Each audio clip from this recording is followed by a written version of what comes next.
Oi! Hoje é a resenha de um clássico da literatura, Peter Pan, escrito por James Matthew Barrie.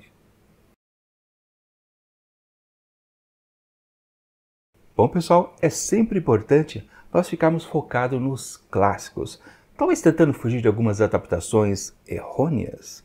Por que eu estou dizendo exatamente isso? Na verdade, um grande mote de eu ler agora Peter Pan é por causa de uma recente versão que foi colocada no serviço de streaming Disney Plus, aqui no finalzinho de março de 2023, aliás, final de abril de 2023, né? Uma nova versão intitulada Peter Pan e Wendy, que aliás muita gente até não sabia, né, que o original aqui do livrão, no começo era Peter e Wendy, depois o autor passou a considerar o título da obra como Peter Pan. Pois é, essa nova versão faz com que a gente fique pensando, caramba, como é necessário realmente ler os clássicos, na verdade, os originais, voltar ao que a história era no seu começo, como o autor a pensou, porque nas adaptações muitas vezes elas são desvirtuadas. Essa versão colocada agora da Disney, que é a autora de uma grande versão, na verdade, dessa mesma obra, é quase um sacrilégio, é quase pegar isso aqui, torcer, deixar do avesso, talvez rasgar muitos pedaços e dizer que é uma visão diferenciada. Na verdade, é apenas uma deturpação. Mas isso eu quero colocar mais em detalhes num conjunto de vídeos que eu estou colocando num outro canal. Sim, eu tenho um outro canal, a linha aqui do Imantado de Livros. Eu tenho também o Imantado Nerd. E lá eu vou começar uma maratona a respeito de Peter Pan. Lá no outro canal eu vou analisar todas as versões possíveis de adaptações aqui dessa história do escritor inglês. Pois é, então eu vou deixar o link aqui em cima para vocês darem uma curtida no vídeo de apresentação desta maratona.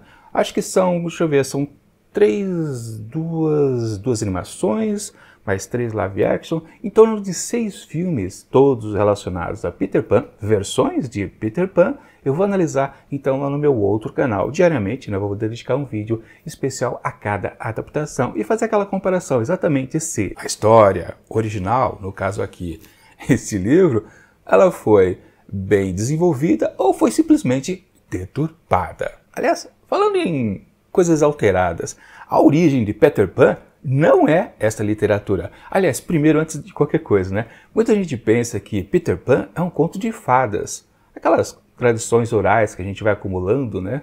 E depois foram registradas de alguma maneira por algum certo autor, no que pouco ouviu, né? O que mais ficou na moda, digamos assim. Mas não, Peter Pan não é um conto de fada que vem da oralidade de histórias. Não, no começo, o próprio autor, James M. Barrie, já criou essa história, só que num formato teatral. Sim, a origem de Peter Pan é o teatro. Peter Pan, o garoto que não queria crescer. Esse era o título da peça. Ele começou a encenar em 1904. Já faz muito tempo, mais de século que essa história foi criada. Portanto, algo secular. Pois é. E o texto mesmo da peça ele só foi publicado, acho que nos anos 20 lá, do século 20 também. 1924, 28, coisa assim, mais ou menos. De qualquer forma, a peça já existia. No começo ela não fez muito sucesso. Depois ela bombou um pouco, foi adaptada lá no território norte-americano em inúmeras versões dessa peça existem aos montes. Né? Os filmes também existem vários, mas de qualquer forma, se passaram alguns anos até que o autor decidisse fazer uma versão em forma de romance, que é o que temos aqui em mão. Ele publicou então esse livro aqui em 1911, como disse, antes se chamava Peter e Wendy, depois ele rebatizou para Peter Pan, o grande protagonista, porque o verdadeiro persona em destaque é o Peter Pan, ou será que é o Wendy? Isso é uma coisa meio dúbia às vezes, né? Coisas que talvez as adaptações tenham meio que escorregado por aí. Mas de fato, uma coisa importante, porque essa história já ser tão manjada, meio que a gente já sabe o que tem na história. Sim, a história do garoto que não queria crescer, que vai lá para a Terra do Nunca, com algumas crianças. Quem são essas crianças? Muitas pessoas até não se atinam quem são. São três, né? O Andy, o João e o Miguel. E chegando lá naquela terra mágica, fantasiosa, a tal Terra do Nunca, encontram outras crianças, garotos, chamados de garotos perdidos, e vivem uma grande aventura, principalmente com um grande vilão intitulado, ou nominado na verdade, né? Capitão Gancho, que tem lá o gancho na sua mão direita, né? Acho que na história original é sempre a direita, mas nas versões, nas adaptações, preferiam sempre colocar o gancho na mão esquerda dos atores. Enfim, o que vale? O básico da história todo mundo está careca de saber, mas o que acontece de fato, somente as adaptações e o original pode dizer pra gente de fato do que se trata. A peça teatral tinha um cunho realmente infantil, mas quando a gente lê essa literatura aqui, a gente, caramba, esbarra com algo muito adulto. E uma coisa que eu posso comparar bastante para vocês é que o jeito do autor aqui em inglês narrar essa história lembra muito os textos, por exemplo, do nosso Monteiro Lobato, que fez muita literatura infantil. E, claro, a saga do Sítio do Pica-Pau Amarelo. Só que quando você vê as histórias do Monteiro Lobato, as aventuras de Narizinho, Pedrinho, Emília, Visconde Sabugosa e tantos outros, Dona Benta, Anastácia, enfim, Saci Pererê, Cuca, muita coisa. O que vale, o que importa é quando você lê essas histórias do Monteiro Lobato, você percebe, caramba, esse texto aqui não é para as crianças, é para os adultos que estão lendo essas narrativas para seus filhos. Pois é para fazer pensar, é para curtir aquela história além daquele texto talvez brincalhão e aventuresco. Aquela parte divertida você passa oralmente para seus filhos, porque você está lendo para eles, né? Claro, crianças mais velhas já poderão ler, né? Mas de qualquer forma, a parte principal da história, somente os adultos de fato vão entender as críticas embutidas ali no texto. E é nesse ponto que eu quero dizer que essa história então aqui de Peter Pan, ela é muito adulta. Ela tem um vínculo, claro, uma comunicação principal aos adultos. Essa história do garoto que não queria crescer, essa mensagem de fato não só para as crianças, só para os adultos que talvez não tenham crescido. Essa é uma coisa muito interessante a gente perceber no cerne, digamos assim, do texto, das entrelinhas. É basicamente um cresce, meu filho. Aliás, depois de vários anos, acho que foi em 1978, será que estou chutando certo? 80? Não sei, agora eu não lembro, foi verdade. Foi cunhado o termo da síndrome, né, de Peter Pan e também síndrome de Wendy. Eu vou deixar também um card aqui em cima de uma psicóloga muito conhecida, que agora me fugiu o nome dela, mas está aparecendo aqui embaixo, onde ela fala exatamente dessas duas síndromes. Sim, o problema são os adultos que não cresceram ou os adultos que estão... bom, dá uma olhada no vídeo aqui, também bastante interessante. Se você gosta de se informar, é uma coisa muito interessante, porque literatura é isso, é abrir a nossa mente. A função da literatura é o exercício para o nosso raciocínio, a gente conectar coisas, isso que é importante, é o que faz a gente pensar, por isso que a gente lê, por isso que a gente é curioso, por isso que essa última adaptação feita pela Disney é uma bela de uma porcaria, porque simplesmente é apenas para produzir tapados que não vão enxergar o mundo em que vive, não vão crescer. Olha só que coisa curiosa. Pois é, o grande mal da humanidade ultimamente é viver numa terra do nunca. Pois é, ninguém está querendo crescer. Olha só que coisa curiosa, né? Mais de 100 anos depois, essa história aqui de uma terra do nunca, onde ninguém quer crescer, onde crianças não querem crescer, onde adultos infantilizados não querem crescer e não enxergar a realidade, né? Procurando muletas de salvação, é o que está acontecendo hoje em dia. Falando nisso, muletas de salvação, sim, é uma grande muleta de salvação em toda essa história. E eu tive uma sensação muito interessante quando eu terminei o texto aqui. Eu fiquei com aquela coisa meio amarga na boca. Eu achei, no fundo, que a história... ela não é de aventura, não é divertida, caramba, é uma história para crianças, né? Como eu disse, é uma história para adultos. E é uma baita de uma história triste. No final, dá aquela vontadezinha de caramba, que desespero que o Peter Pan, na verdade, vive. Não é uma eterna felicidade, talvez seja uma eterna tristeza o que acontece aqui ao final do livro, como muito bem o autor coloca no loop infinito que essa história fica no seu encerramento. Quer dizer, não se encerra. Se está num loop infinito, ela não se encerra. Oh, desgraça! Pois é, essa história aqui talvez seja mais para adultos o tempo todo do que para as crianças. Antes de começar a falar um pouquinho mais sobre ela, deixa eu dizer uma coisa a respeito aqui dessa edição que eu li, que é da editora Zaha. É uma edição sensacional, de bonita. Espero que esteja em foco aí para vocês. Capa dura, sempre caprichada, a editora gosta de colocar bons elementos gráficos em seus textos.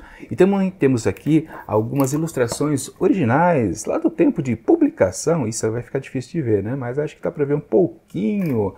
Não são muitas ilustrações, mas as que aparecem aqui são interessantes. Essa que eu mostrei agora para vocês, tem aqui a legenda, quando o Andy... Opa! Isso aqui é um spoiler do final.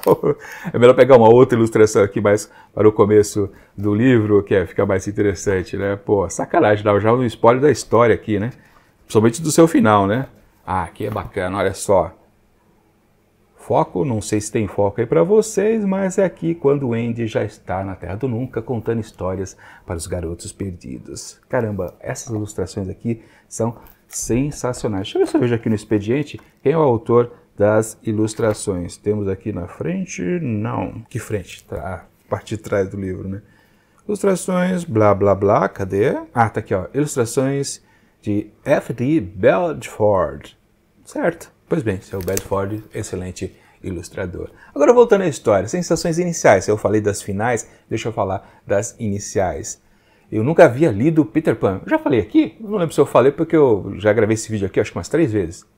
Problemas com a câmera. Enfim, eu nunca havia lido Peter Pan até hoje. Na verdade, nunca havia visto nem a famosa versão da Disney, que é o desenho animado lá de 1953. Eu nunca tinha visto nem sua continuação também animada e nenhum outro produto exatamente dito que é Peter Pan, mais baseado aqui nesse original. Eu vi, na verdade, apenas e tão somente a versão do Steven Spielberg, que é aquela Hook, que é a história, a imaginação, né, do que seria essa história anos depois, ou seja, depois que Peter Pan saísse de lá da Terra do Nunca, crescesse, ele voltaria ou não voltaria. Mas basicamente essa é a história do filme do Steven Spielberg, que eu vou comentar, claro, o link que eu deixei aqui em cima, na maratona dos filmes relacionados de Peter Pan. É um filme bastante interessante e foi o único que eu vi a respeito dessa história. Tanto que eu me equivoquei com uma coisa muito importante na história, que é o fato que a fada Sininho, ela não fala. E lá no filme do Spielberg, Hook, ela fala. Então eu sempre considerei, por nunca ter visto o filme, a animação original da Disney de 53, e nem li o livro, que Sininho falava. Mesmo porque, a partir dos anos 2000, 2010, alguma coisa, começou uma série de curtas animados da Tinkerbell, que é o nome verdadeiro do Sininho, né? E ela fala, sempre falou lá, então eu fiquei com a informação errada. Não, no original, nem na peça teatral, nem no livro, nem no primeiro filme da Disney animado, Sininho não fala. E Sininho não falar é um motivo da história ter o seu grande trunfo também. Mas de qualquer forma, o que eu queria falar da minha impressão inicial da história. Eu achava que era uma história de fantasia, onde crianças saem da realidade e vão para a Terra do Nunca, viverem uma aventura completamente fantasiosa. Mas não. Assim que você começa a ler a parte, digamos, realista da história, ainda se passando em Londres, você percebe que a história ela já é mágica num certo sentido. Na verdade, num sentido completo. Porque tem duas coisas muito interessantes que são descritas no princípio da narrativa, que você fala, isso aqui já é uma fantasia. Os garotos, essas crianças, Wendy, Miguel e João, não precisam ir para a Terra do Nunca para já estarem vivendo uma certa fantasia, incluindo aí os adultos. A primeira coisa muito interessante, porque tem a babá dessas crianças, né, que é a Naná. E a Naná é uma cachorra, que é muito legal. Aliás, quando eu estava fazendo essa maratona de filmes de Peter Pan, eu ainda não havia terminado a leitura do livro. Ou seja, aliás, o livro foi uma das últimas obras que eu acabei terminando. Então, no começo, quando eu vi primeiro a animação da Disney de 53 e vi lá a cachorra Naná atuando como uma babá, eu falei, caramba, isso foi uma invenção do Walt Disney ou está no texto do Barrie? Pois é uma invenção do escritor inglês, que é muito legal. E você quando vê, peraí, a babá das crianças é uma cachorra, mas isso é uma coisa fora da realidade. Porque os próprios pais deles, os Darling, né, senhor e senhora Darling, que colocam a cachorra para ser a babá dos filhos por questões econômicas. Sim, há uma crítica social interessante no começo da narrativa, dizendo que um dos motivos, por exemplo, que crianças vão parar na Terra do Nunca é porque elas são abandonadas, porque as famílias não têm condições de criar seus filhos. E é bem descrito no começo aqui, então, da história, que o Sr. Darling fica contando o dinheirinho que ele tem, o pouco que ele ganha, para ver se tem condição de poder criar a Wendy, que é a primeira criança a nascer na família, a mais velha. E por pouco que não dá para ficar com a bichinha, porque senão ela seria, né, abandonada. O que iam fazer com ela? Não sabemos. E mesmo, a mesma coisa acontece com seus dois outros irmãos, o João e o Miguel. O Miguel também é descrito pelo texto que ele passa por um pouquinho também, quase também, ia ser dispensado o coitadinho, né? Ia virar um garoto perdido. Enfim, mas o fato de uma cachorra cuidar dele já torna a história um pouquinho irreal. Mas a outra coisa muito interessante também é como a senhora Darling, a mãe das crianças, consegue ler a mente dos filhos todo dia, ou começo de noite, quando ela vai colocar eles para dormir, ela começa a analisar o pensamento das crianças, botar um certo arranjo. Sabe aquela coisa que existe lá no filme Divertidamente da Pixar / Disney?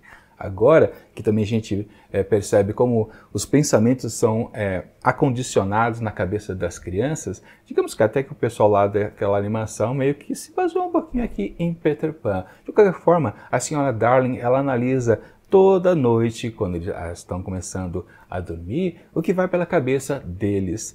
E ela vai arrumando, tirando os maus pensamentos, e deixando de lado e deixando os bons num cantinho mais interessante, tudo isso como se estivesse dobrando as roupas dentro de uma gaveta.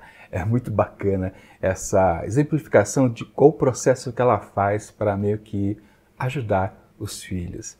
Mas essa noção também de que a mãe invade a cabeça dos filhos também é uma coisa altamente fantasiosa, porque obviamente é impossível. Se bem que hoje em dia, até o texto introdutório aqui do livro comenta, se faz, né, através do celular, né? Os pais realmente invadem a privacidade dos filhos, dão uma bala de uma fuçada para ver o que a molecada fez durante o dia, né?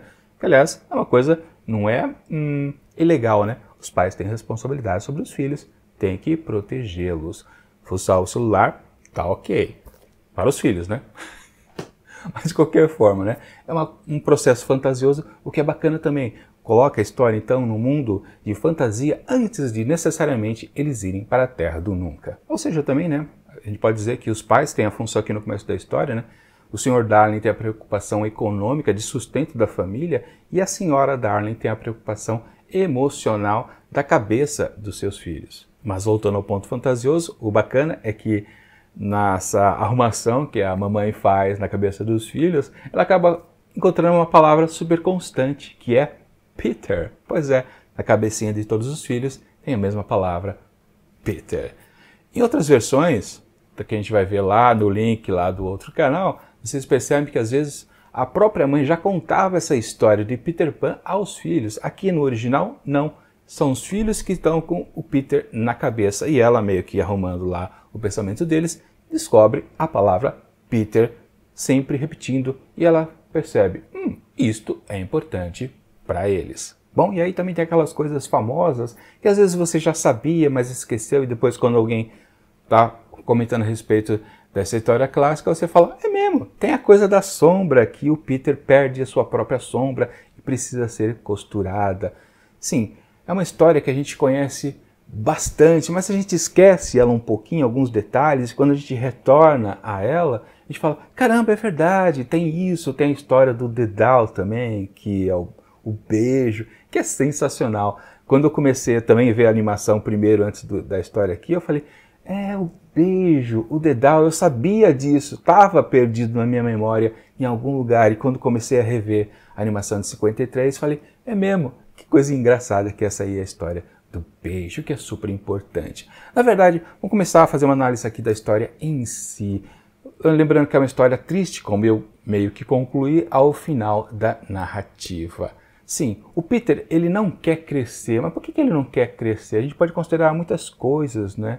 Que, por exemplo, ele não tem condição de crescer porque simplesmente, talvez por ele ser uma criança abandonada, órfão, literalmente, ele nem existe mais. Esse talvez seja o problema, né? A Terra do Nunca talvez não seja um lugar onde as crianças vão quando foram perdidas pelos pais, né, ou abandonadas. Simplesmente elas já deixaram esse mundo e foram para outro. Literalmente o que eu quero dizer, né, elas já morreram. Talvez essa história seja muito triste, ou você possa considerar ela dessa maneira, principalmente no final, porque Peter, ele não tem salvação, ele já não pode mais viver nesse mundo que nós vivemos, a realidade, porque simplesmente ele já é etéreo.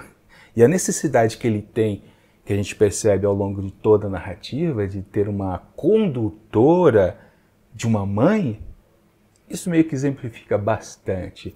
Ou seja, ele não tem, como um órfão que ele ele não tem um pai para protegê-lo de maneira de sustento financeiro, de dar comida a ele, não tem uma protetora, a mãe, de proteger as suas emoções, de fazer com que ele cresça também. Então só resta a ele, na verdade, ficar com seus iguais, ou seja, outras crianças, no caso os garotos perdidos, ou então, de vez em quando, encontrar alguém que possa fazer uma substituição, principalmente da grande figura que é a figura materna, que é a mãe. E sim, o Andy existe nessa história para representar exatamente isso, a maternidade, a função da maternidade, da proteção, de ensinar ao filho bons caminhos a se seguir, né? Não apenas contar histórias para diverti-los, mas principalmente fazer crescer aquele ser.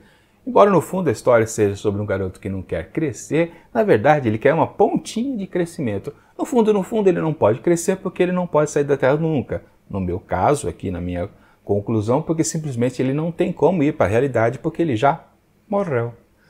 Basicamente isso, mas você pode considerar assim como uma criança que realmente só não quer crescer.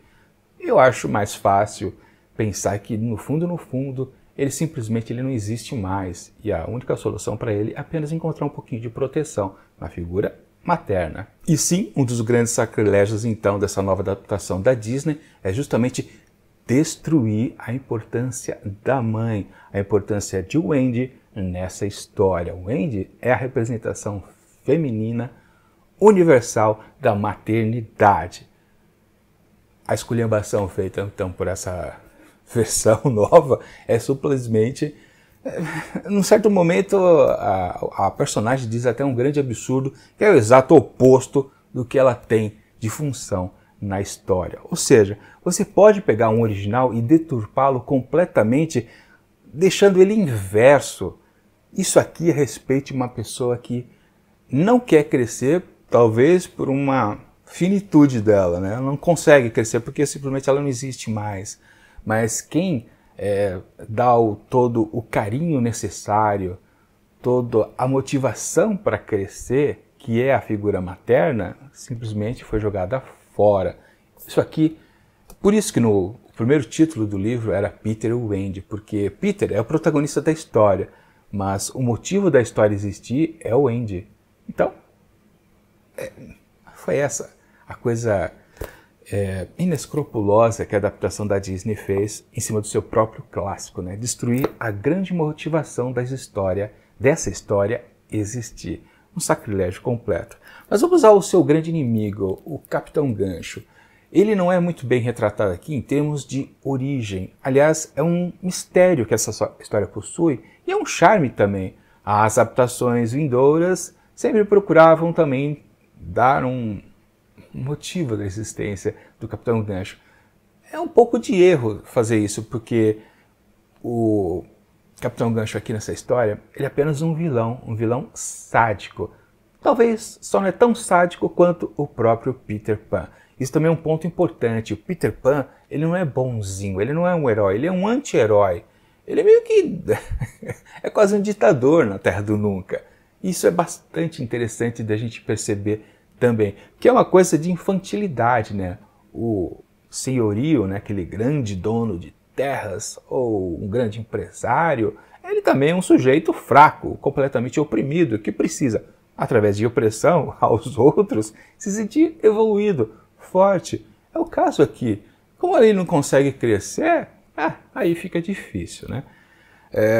Então o Capitão Gancho, ele ser explicado, ser esmiuçado, não é interessante. Mesmo porque, quando você chega ao final da narrativa, você percebe que o grande vilão da história ele não é importante, porque outros irão suceder, porque aquele loop infinito que acontece ao final da narrativa é sim também algo que engloba o próprio Capitão Gancho. Tipo, quem é o Capitão Gancho?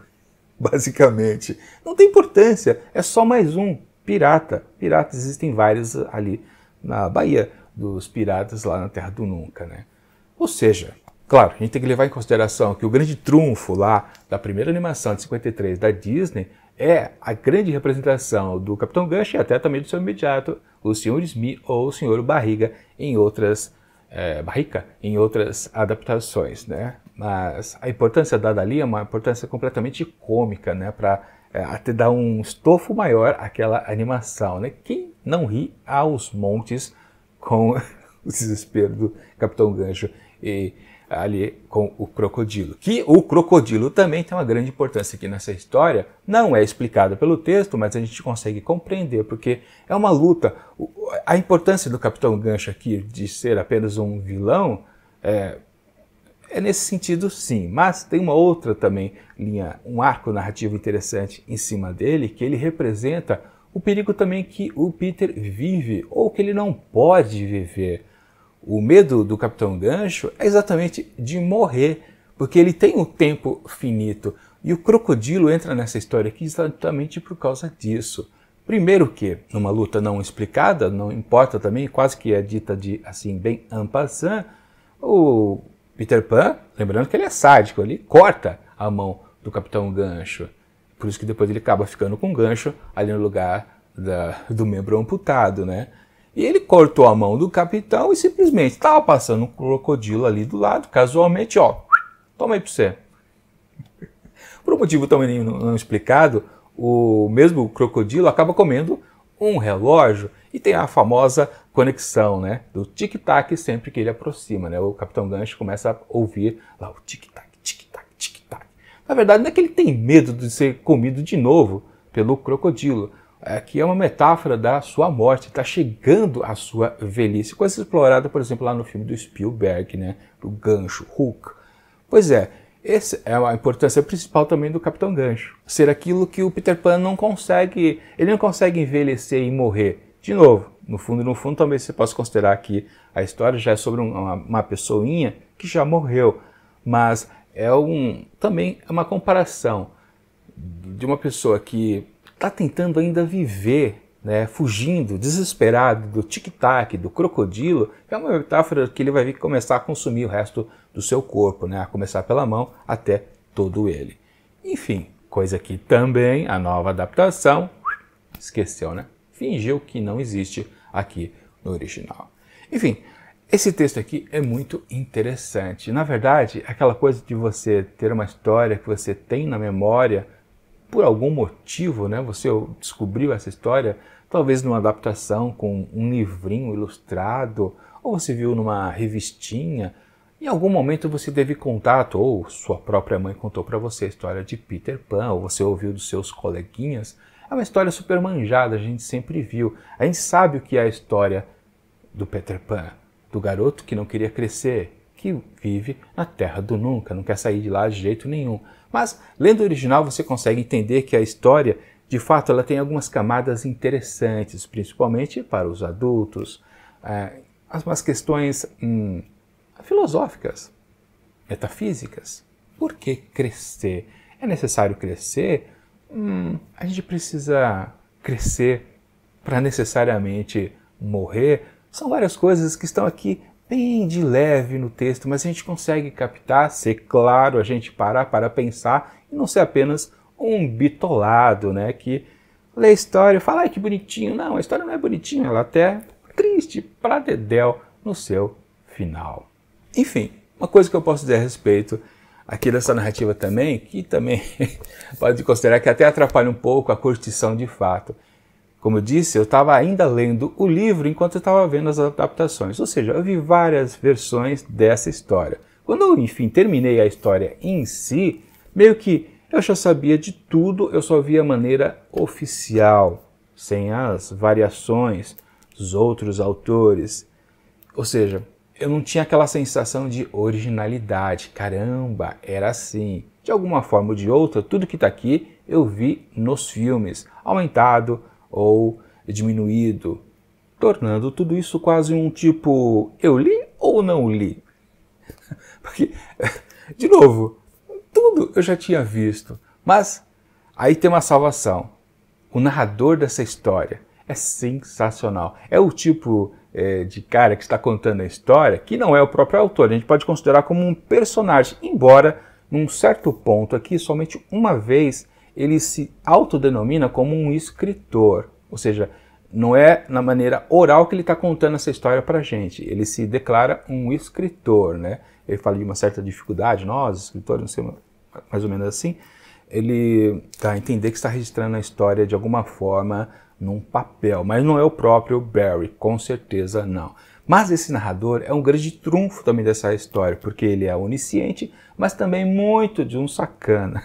E aí lembra também, fazendo uma boa comparação, ao narrador que é o Machado de Assis.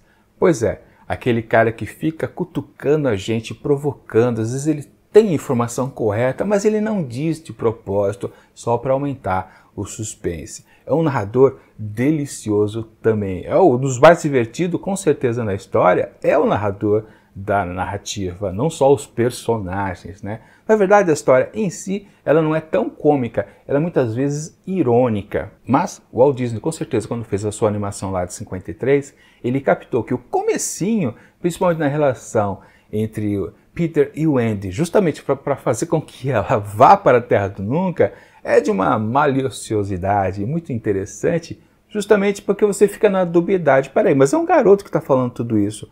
Mas do jeito que ele está falando, parece que ele está seduzindo a Wendy. Quer dizer, ele tá, mas não pelos motivos que ela talvez queira. Isso também é bastante interessante, né? Sim, os dois têm propostas diferentes. Ele, Peter, quer que Wendy seja sua mãe, mas a Wendy quer que Peter seja o seu marido. Pois é, sim, esse é o grande trunfo também da história. A Wendy vai atrás dessa aventura lá na Terra do Nunca porque ela está crescendo. Na verdade, ela não está querendo fugir da sua maturidade.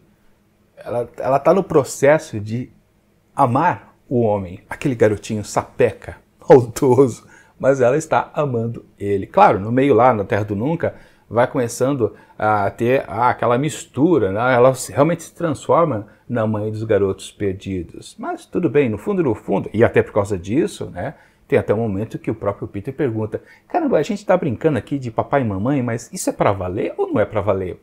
Porque ele não quer ser o marido, ele quer ser o filho daquela mãe, no caso, aquela mãe representada pela Wendy. Porque é isso que ele quer, esse carinho que ele necessita, o carinho materno, não de uma mulher que é o que a Wendy está interessada. Isso também é muito bem interessante. E claro, no caso da Sininho, voltando ao personagem, que é super ciumenta, caramba, outra coisa desprezada na nova adaptação, né?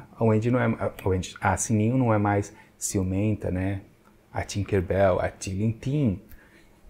Enfim, sacrilégio.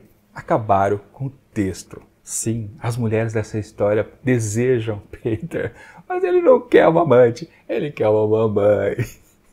É muito legal perceber isso lendo a história, descobrir que ele só quer isso. Enfim, um grande do inocente, o Peter Pan. Mas, o conjunto geral, gostei da história? Claro que eu gostei, não tinha como não gostar, eu já conhecia ela, né? A história em si, pelo pouco que a gente tem na memória, sem precisar lê-la, já é super interessante e imaginativa. Mas, como eu disse, eu me surpreendi por dois grandes motivos. Aquele de perceber que a coisa fantasiosa já existia mesmo no mundo real, lá em Londres, e também que, no fundo, a história, no seu desfecho, tem um cunho triste. Eu gosto dessas historinhas que lá no finalzinho elas se mostram tristezinhas, né, de fazer apertar o coração. É bacana, é interessante, principalmente uma história de aventura como essa. Ou seja, a história em si é super legal. E claro, recomendo a vocês, assistam qualquer adaptação que exista por aí, mas principalmente venham aqui no livro e leiam essa obra para lá de interessante e super imaginativa. Aliás, deixa eu fazer meu jabazinho, vou deixar aqui na descrição do vídeo um link para você poder adquirir através da Amazon essa edição aqui da Zaha, que é muito interessante, capa dura, já mostrei os detalhes aqui. É uma forma também de ajudar o canal, porque se você vale desse link na hora que for efetivamente, no momento que for fazer a compra do livro, entrar na Amazon através desse link, eu ganho a comissão de vendedor. Isso ajuda muito o canal a crescer. Mas, enfim, a história é muito boa. A forma que o autor conduz ela pra gente é sensacional através desse narrador também super espirituoso que é este escritor que está registrando essa história deste garoto que não quer crescer de maneira alguma. Principalmente também que ele tem um problema de memória também sensacional. Aliás, é por causa da memória que o looping infinito acontece no final aqui desta aventura de Peter, o garoto que não queria crescer, ou não queria viver, ou não podia viver, ou não podia crescer por motivos óbvios. Enfim, outros detalhes a respeito dessa história eu vou comentar lá na comparação com as versões cinematográficas que a gente vai ver lá no meu outro canal. Dá uma olhada no link aqui e acompanha junto comigo, leiam um livro e, se puderem, tiverem acesso aos serviços de streaming, vejam também os respectivos filmes, principalmente, claro, o principal, você tem que ver também a história inicial feita por Walt Disney em 1953, As Aventuras de Peter Pan, um filme sensacional para morrer de rir com as desgraças do Capitão Gancho. Enfim, para essa obra aqui é de James Matthew-Barry, eu atribuo, claro, 5 asteriscos, a nota máxima aqui na nossa avaliação no Imantado de Livros. Pois é, essa história aqui, um classicão que eu já devia ter lido há muito tempo, mas eu não li, não vi os filmes, mas de qualquer forma, Peter Pan já existia dentro do meu imaginário, porque eu já havia tido contato com ela, seja com pequenas adaptações aqui e ali, e também na forma oral, com certeza. Bom, não foi minha mãe que contou essa história. Não foi. Não sei como ela estava dentro de mim, mas ela já estava. E tem também aquela história, né? Todo mundo tem um Peter Pan dentro de si. Bom, de qualquer forma, vamos ver qual é o próximo clássico que a gente vai ver aqui no canal. E, por enquanto, tchau!